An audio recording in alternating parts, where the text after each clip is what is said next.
Some of us have been lucky to have a superhero in our life, someone who's inspired us, who's pushed us to do better. That extraordinary person who's made us believe anything was possible. In this series, Swans and Superheroes, we delve deep with the biggest names at the Swans. We'll explore their greatest influences, their deepest fears about the future, and their hopes for what lies ahead. From on the field to the quiet moments of reflection off it. We'll uncover the stories that have shaped them from boys to men, from heroes to superheroes. You've had an extraordinary life, very lucky. Know your parents, know your grandparents. Who has been the most influential superhero in your life?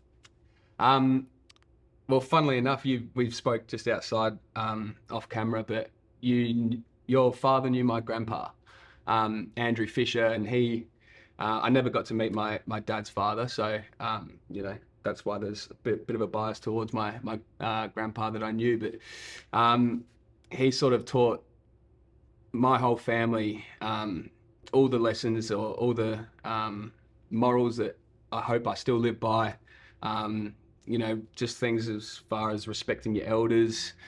If someone cooks for you, you clean your own, or make sure you clean your own plate, and manners are free, and all this sort of stuff. If you see someone struggling, help them out, things like that. So he's done that to my mum, who's taught that to me. And if I was at my grandpa's house for dinner, and my mum or dad would come and pick up the plates, he'd slap them on the wrist and then slap me on the wrist for not taking my own up, and things like that. So he's been a superhero of my family for sure. He's I think anyone in my family would say the same thing as well. You said that he helps out people when help is needed. We were just talking about the story. So we had these floods where we were growing up on the farm, and everyone's doing different things. And I went out to where the tractors and stuff were, and your grandfather had driven up from Adelaide and was on the tractor cleaning up all the mess. And I went back to see my father and said, "Did you ask Mr. Fisher to come up?" And he said, "No, he's the sort of guy that helps when help is needed." And for 3 days, just went about it. It was just incredible. Yeah, that doesn't surprise me. I think my uncle and auntie as well on that side, they're the exact same type of people. They've just been, raised the right way, and they're just really selfless, and they get joy out of helping people and lending a hand and all these types of things. So.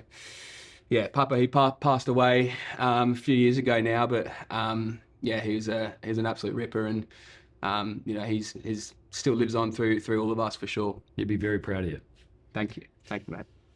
What are you most worried about in terms of the future? It's a good one. How long you got? 45. Nah, I think honestly, when you're playing footy, it's hard to I think only recently I've probably started thinking about what's next. And when you're young and you're playing games, you just sort of think this is going to last forever. And I think as you just naturally mature, one day, you see some of your friends retire, and you're like, what are they doing? So I think it's probably what does life after footy look like is what I worry about the most. And it's not necessarily in the sense that I've got nothing to fall back on. It's just like I've known this ever since school. I've got 5 years left of my contract, so it's all I've ever known. And all my friends now, they know what the real world's like, and I've got no idea. Like my housemate's a lawyer. He comes home at 9 p.m. and I'm playing PlayStation. I know I'm going to get a big reality check one day, and I suppose I just need to do as much as I can to put things in place to prepare myself. Are you sort of entrepreneurial? Do you feel like you want to go down a professional career, or really got no feel? No, I do. I've got a few things that I'm definitely interested in. Myself and Ollie, we've got a drinks company, Doozy. So we started that in COVID, and that's sort of kept us sane and given us something to do off field for a few years. And naturally, as that's grown, I've found myself in conversations that I never thought I'd be having, in terms of, we need to raise capital. So, I might be on a call with a potential investor. And so just little things like that, I've really enjoyed learning. But then on the other side as well, I think I've also got an interest in property. I don't really know what that interest is, which is what I want to sort of dive into a bit more. I don't know if it's, development, sales, commercial. I'm not sure what it is, but I know there's some sort of interest there.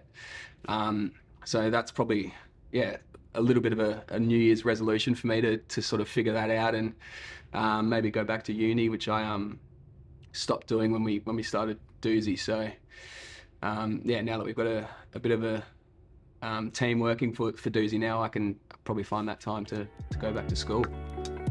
Really hope you liked this episode. If you did, stay tuned for next week's on Instagram.